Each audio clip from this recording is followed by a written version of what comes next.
सारे देश भर में इस समय लोकसभा के चुनाव चल रहे हैं। मैं समझता हूं आजाद भारत में लंबे समय तक अपने मतों का प्रयोग करते करते भारत का हर नागरिक अब राजनीतिक दृष्टि से जागरूक हो चुका है और यह हकीकत को समझता है किस पार्टी का टेम्पो हाई है और किस पार्टी का टेम्पो डाउन है। अब तक 4 चरणों के चुनाव संपन्न हो चुके हैं और 4 चरणों के चुनाव संपन्न होने के बाद भारत ही नहीं दुनिया के राजनीतिक विश्लेषकों का मानना है कि इस बार पुनः भारत में 400 से अधिक सीटों पर विजय प्राप्त करके किसी की सरकार बनने जा रही है तो भारतीय जनता पार्टी के नेतृत्व की एनडीए सरकार बनने जा रही है। आज मैं रविंद्र कुशवाहा जी का हर मामले में आत्मनिर्भर बन रहा है, हर मामले में भारत आत्मनिर्भर बन रहा है। देखना है 5 साल का समय और तो दीजिए, करिश्मा होगा।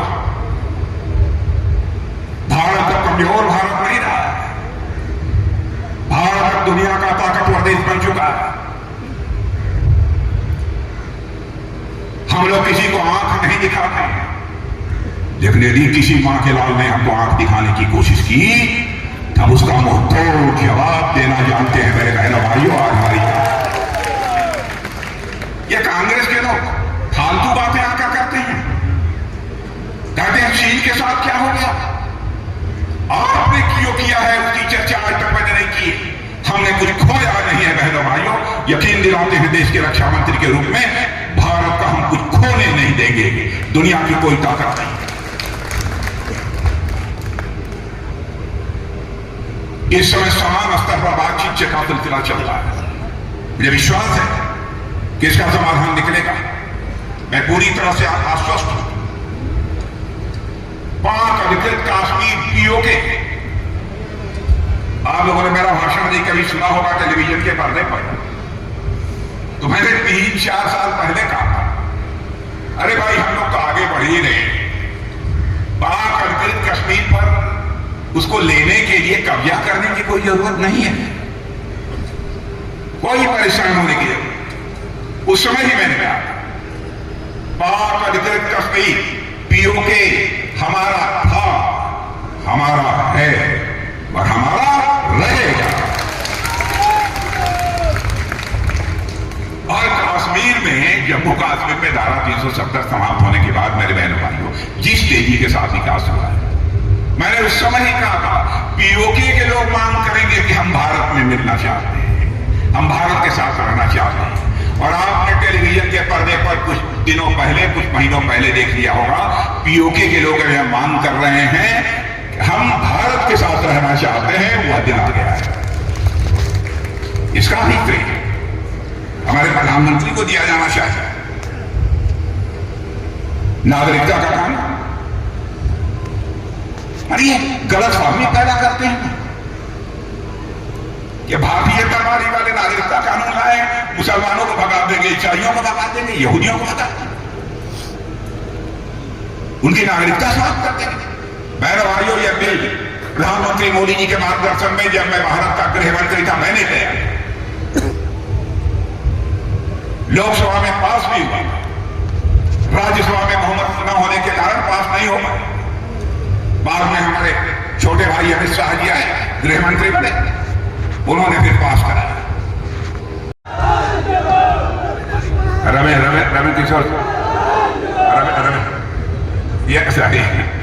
रविंद्र कुशवाहा जी की किशोर हो जाता है। रविंद्र जी के पिताजी का भी हमारे साथ बहुत ही अच्छा संबंध था, बहुत, वो भी अच्छे नेता था। तो मैंने कहा भाई अब रविंद्र जी के लिए तो मैं जरूर चलूंगा, चाहे तो मैं आश्वस्त होकर जाऊं, पक्का विश्वास है। यदि सचमुच आप लोगों ने मन बना लिया तो सब लोग हाथ उठाकर ताली बजा दीजिए तो मैं मानूंगा। वाह, मीडिया के लोग जो उधर देखिए, हमारी तरफ आवाज देखिए और तालियां बजाइए मीडिया उधर।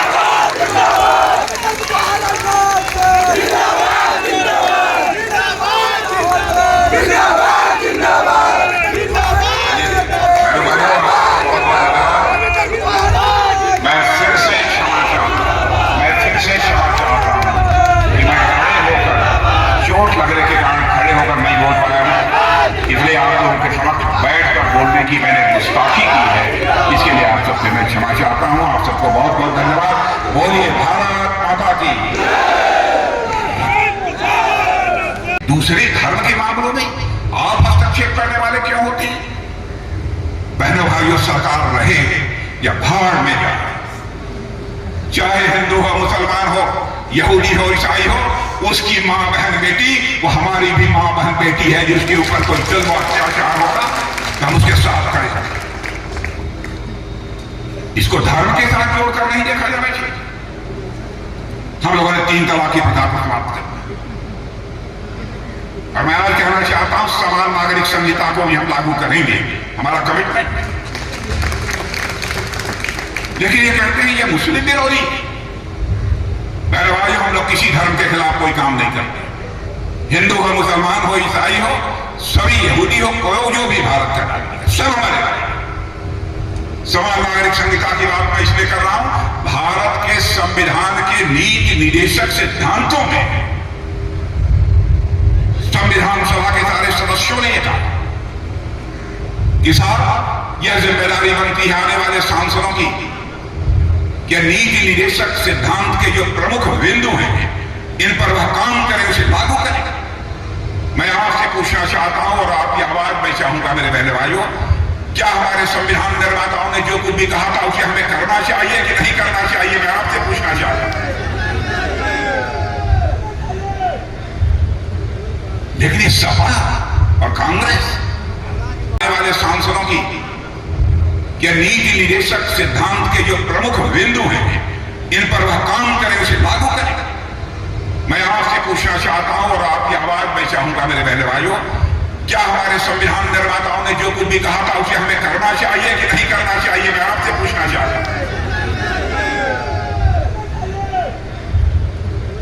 लेकिन ये सपा और कांग्रेस जो मानता है मनमाने आरोप भारतीय जनता पार्टी के ऊपर लगाने की जरूरत करते हैं।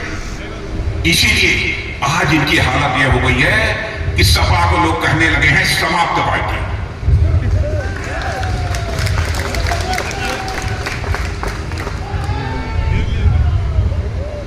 और बहने भाइयों, साइकिल की चेन उतर चुकी है।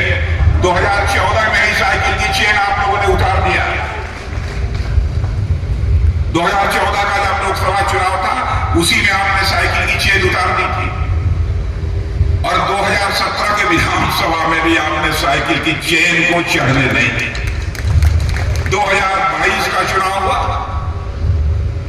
उसमें भी 2019 का चुनाव हुआ, फिर भी आपने साइकिल की चेन को चढ़ने नहीं दी। 2022 का विधानसभा का चुनाव हुआ, उसमें भी आपने नहीं चढ़ने दी। अब बहनों भाइयों, 10 साल तक जिस साइकिल पर चेन हो ही न हो वो साइकिल आगे कैसे बढ़े?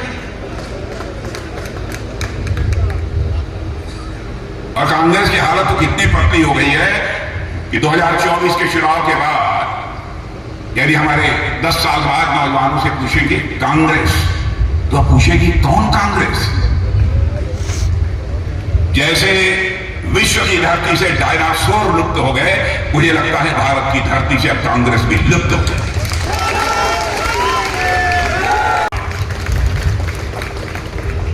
जो भारत धन दौलत के मामले में 2014 में दुनिया के देशों में 11वें स्थान पर खड़ा था, 7 वर्षों के अंदर ही जंप लेकर आज दुनिया के देशों में 5वें स्थान पर आकर खड़ा हुआ।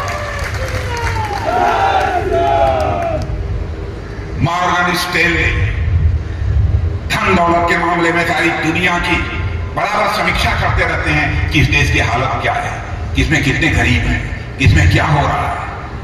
यह 70 ऋषियों की बराबर वो चर्चा करते रहे और उस पर अपनी रिपोर्ट देते रहे। मॉर्गन स्टैनली ने अपनी रिपोर्ट में कहा है, अरे भाई, दुनिया में सर्वाधिक तेजी से आगे बढ़ने वाली अर्थव्यवस्था यदि किसी देश की है तो भारत की। और भारत यदि ऐसे ही आगे बढ़ता रहा तो आज दुनिया के देशों में भारत जो 5वें स्थान पर खड़ा है, 2.5-3 साल के बाद 2027 आते आते यही भारत दुनिया के देशों में 3रे स्थान पर खड़ा हो जाएगा। यानी एक अमेरिका होगा, दूसरा चीन होगा, उसके बाद यदि किसी देश का नाम होगा बहनों भाइयों तो भारत का। इतना ही नहीं, इतने पर ही हमको संतोष नहीं है। आप ये मत समझिए कि हम लोगों ने संतोष कर लिया, नहीं, हम भारत को विश्व की हम सबको साथ लेकर चलना चाहते हैं। जो मन आता है तो अनाप शनाप की बातें ये लोग कहते हैं यदि 400 से अधिक सीटें भारतीय जनता पार्टी को आ गई तो मोदी यहां पर डिक्टेटर बन जाएंगे, लोकतंत्र समाप्त कर देंगे। बहनों भाइयों, लोकतंत्र का गला किसने घोटा है इस आजाद भारत में? 1975 में चुनाव हारने के बाद श्रीमती इंदिरा गांधी ने इमरजेंसी लगाई, सारे लोगों के मौलिक अधिकारों को निलंबित कर दिया, तानाशाही की। मैं दावे के साथ कह सकता हूं सलेमपुर के और देवरिया के लोग रहे होंगे, जो कई लोग जेल के शिक्षों के पीछे रहे होंगे। क्या बात किया? लोकतंत्र का गला तो आपने घोटा है और हम लोगों के ऊपर आरोप लगा रहे हैं। बहनों भाइयों, कोई मां का लाल लोकतंत्र समाप्त नहीं कर सकता भारत में। यहां के रग रग में लोकतांत्रिक मूल्यों की वास कोई नहीं समाप्त। और इन लोगों ने धारा 356 भारत के संविधान का प्रयोग करके कई बार चुनी हुई सरकारों को बर्खास्त किया। ढांचा गिरने के बाद हम लोगों की 2024 का चुनाव हो, निरंतर हम लोगों के नेता, देश के रक्षा मंत्री आदरणीय राजनाथ सिंह जी का सदैव प्यार और दुलार हम सबको आपने आशीर्वाद दिया। सलेमपुर लोकसभा क्षेत्र की जनता ने भारी मतों से जेपी नड्डा राजनाथ सिंह, अमित शाह राजनाथ सिंह, राजनाथ सिंह रविंद्र कुशवाहा, राजनाथ सिंह रविंद्र कुशवाहा, राजनाथ सिंह रविंद्र कुशवाहा, भारत माता की तो मैंने अभी कहा मैं ऐसे आदरणीय राजनाथ सिंह जी का स्वागत का आपसे आह्वान करूंगा जिन्होंने कैप्टन अभिनंदन को 72 घंटे के अंदर छुड़वाने का काम किया। अब अपने स्थान पर खड़े होकर के जोरदार तालियों के साथ भारत माता की अतिथि जी का स्वागत करेंगे। करते हैं माननीय मुख्य अतिथि जी का स्वागत करेंगे और मंत्री उत्तर प्रदेश सरकार अतिथि जी का स्वागत करें संजय यादव जी।